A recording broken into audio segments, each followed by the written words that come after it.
I'm a brain scientist, and as a brain scientist, I'm actually interested in how the brain learns. And I'm especially interested in the possibility of making our brains smarter, better, and faster. This is in this context I'm going to tell you about video games. When we say video game, most of you think about children.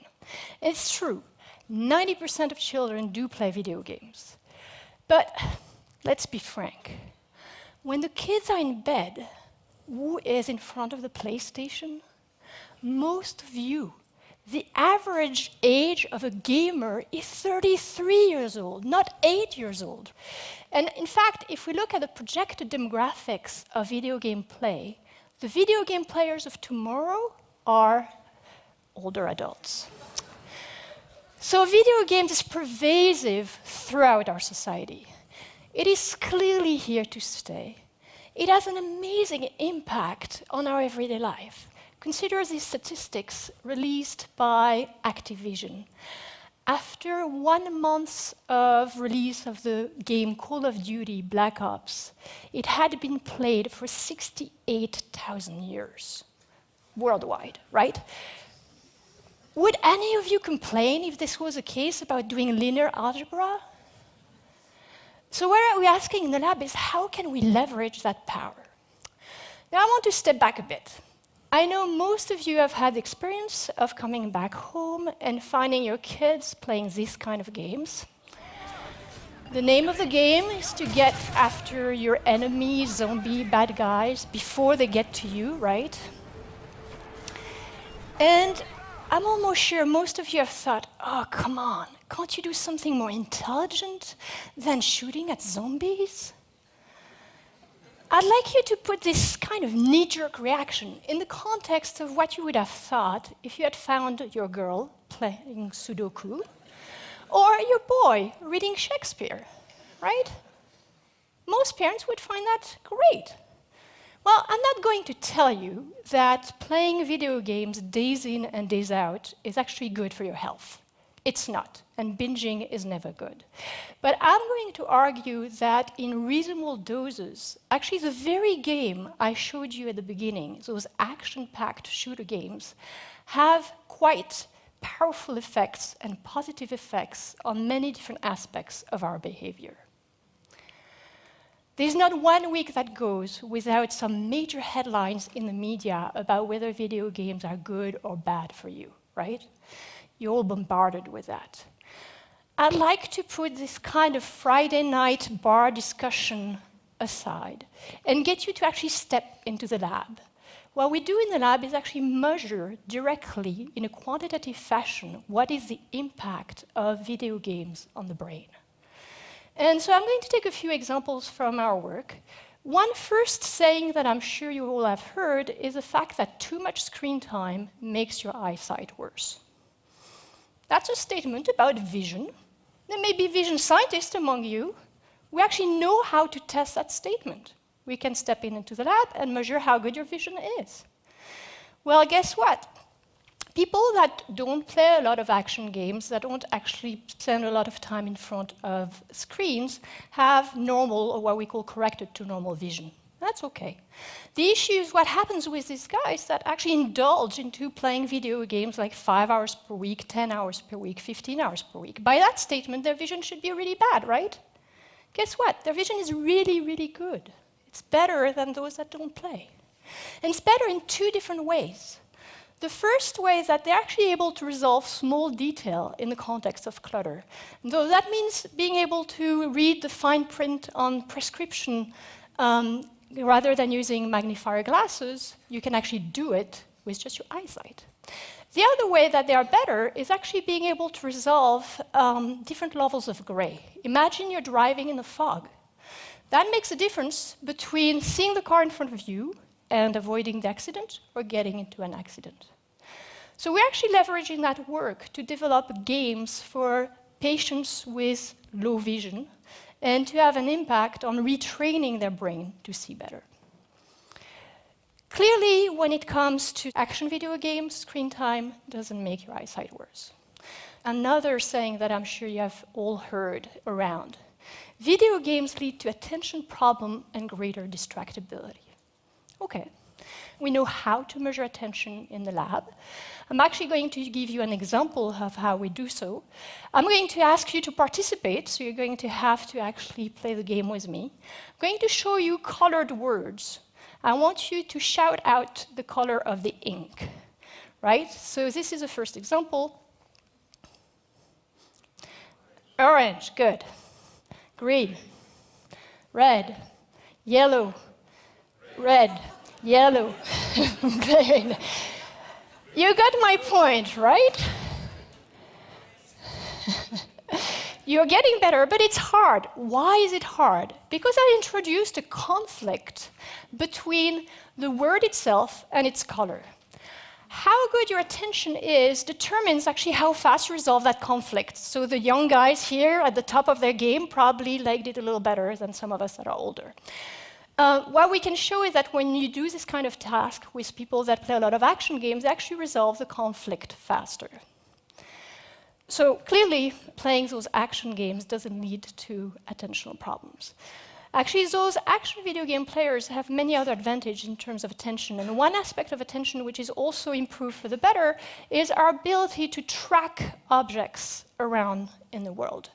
This is something we use all the time. When you're driving, you're keeping track of the cars around you. You're also keeping track of the pedestrian, the running dog, and that's how you can actually be safe driving, right? In the lab, we get people to come to the lab, sit in front of a computer screen, and we give them the little tasks that I'm going to get you to do again. You're going to see yellow, happy faces and a few sad blue faces. These are children in the schoolyard in Geneva during recess, during the winter. Most kids are happy. It's actually recess. But a few kids are sad and blue because they've forgotten their coat. Everybody begins to move around, and your task is to keep track of who had a coat at the beginning and who didn't. So I'm just going to show you an example where there is only one sad kid. It's easy because you can actually track it with your eyes. You can track, and then when it stops and there's a question mark and I ask you, did this kid have a coat or not? Was it yellow initially or blue? I hear a few yellow, good, so most of you have a brain. I'm now going to ask you to do the task, but now with a little more challenging task. There are going to be 3 of them that are blue. Don't move your eyes. Please don't move your eyes. Keep your eyes fixated and expand, pull your attention. That's the only way you can actually do it. If you move your eyes, you're doomed. Yellow or blue? Good. So your typical, normal young adult can have a span of about 3 or 4 objects of attention. That's what we just did. Your action video game player has a span of about 6 to 7 objects of attention, which is what is shown in this video here. That's for you guys, action video game player. They're more challenging, right? Yellow or blue? Blue. We have some people that are serious out there, yeah. Good. So in the same way that we actually see the effects of video games on people's behavior, we can use brain imaging and look at the impact of video game on the brain. And we do find many changes, but the main changes are actually to the brain networks that control attention. So one part is the parietal cortex, which is very well known to control the orientation of attention. The other one is the frontal lobe, which controls how we sustain attention. And another one is the anterior cingulate, which controls how we allocate and regulate attention and resolve conflict. Now, when we do brain imaging, we find that all 3 of these networks are actually much more efficient in people that play action games. This actually leads me to a rather counterintuitive finding in the literature about technology and the brain. You all know about multitasking. You all have been faulty of multitasking. When you're driving and you pick up your cell phone, bad idea, very bad idea. Why? Because as your attention shifts to your cell phone, you are actually losing the capacity to react swiftly to the car braking in front of you, and so you're much more likely to get engaged into a car accident. Now, we can measure that kind of skills in the lab. We obviously don't ask people to drive around and see how many car accidents they have. That would be a little costly proposition. But we design tasks on the computer where we can measure to the millisecond accuracy how good they are at switching from one task to another. When we do that, we actually find that people that play a lot of action games are really, really good. They switch really fast, very swiftly, they pay a very small cost. Now, I'd like you to remember that result and put it in the context of another group of technology users, a group which is actually much revered by society, which are people that engage in multimedia tasking. What is multimedia tasking? It's the fact that most of us, most of our children, are engaged into listening to music at the same time as they're doing search on the web, at the same time as they're chatting on Facebook with their friends. That's a multimedia tasker.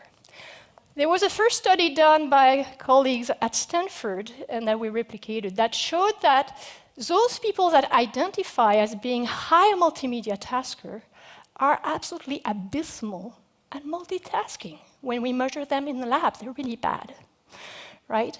So this kind of results really makes two main points. The first one is that not all media are created equal. You can't compare the effect of multimedia tasking and the effect of playing action games. They have totally different effects on different aspects of cognition, perception, and attention. Even within video games, I'm telling you right now about these action-packed video games. Different video games have a different effect on your brains. So we actually need to step into the lab and really measure what is the effect of each video game. The other lesson is that general wisdom carries no weight. I showed that to you already, like we looked at the fact that despite a lot of screen time, those action gamers have a lot of very good vision, etc. Here, what was really striking is that these undergraduates that actually report engaging in a lot of high multimedia tasking are convinced they aced the test. So you show them their data, you show them they're bad, and they're like, not possible. You know, they have this sort of gut feeling that really they're doing really, really good. That's another argument for why we need to step into the lab and really measure the impact of technology on the brain. Now, in a sense, when we think about the effect of video games on the brain, it's very similar to the effect of wine on health. There are some very poor use of wine. There are some very poor use of video games. But when consumed in reasonable doses and at the right age, wine can be very good for health. There are actually specific molecules that have been identified in red wine as leading to greater life expectancy. So it's the same way, like those action video games have a number of ingredients that are actually really powerful for brain plasticity, learning, attention, vision, etc. And so we need, and we're working on understanding what are those active ingredients so that we can really then leverage them to deliver better games either for education or for rehabilitation of patients. Now, because we're interested in having an impact for education or rehabilitation of patients, we're actually not that interested in how those of you that choose to play video games for many hours on hand perform. I'm much more interested in taking any of you and showing that by forcing you to play an action game, I can actually change your vision for the better. Whether you want to play that action game or not, right? That's a point of rehabilitation or education. Most of the kids don't go to school saying, great, 2 hours of math. So that's really the crux of the research. And to do that, we need to go one more step. The one more step is to do training studies. So let me illustrate that step with a task which is called mental rotation. Mental rotation is a task where I'm going to ask you, and again, you're going to do the task, to look at this shape, study it. It's a target shape. And I'm going to present you 4 different shapes. One of these 4 different shapes is actually a rotated version of this shape. I want you to tell me which one. The first one, second one, third one, or fourth one? Okay, I'll help you. Fourth one. One more. Get those brains working, come on. That's our target shape. Third, good. This is hard, right? Like the reason I asked you to do that is because you really feel your brain cringing, right? It doesn't really feel like playing a mindless action video games. Well, what we do in these training studies is people come to the lab, they do tasks like this one. We then force them to play 10 hours of action games. They don't play 10 hours of action game in a row. they do distributed practice, so little shots of 40 minutes several days over a period of 2 weeks.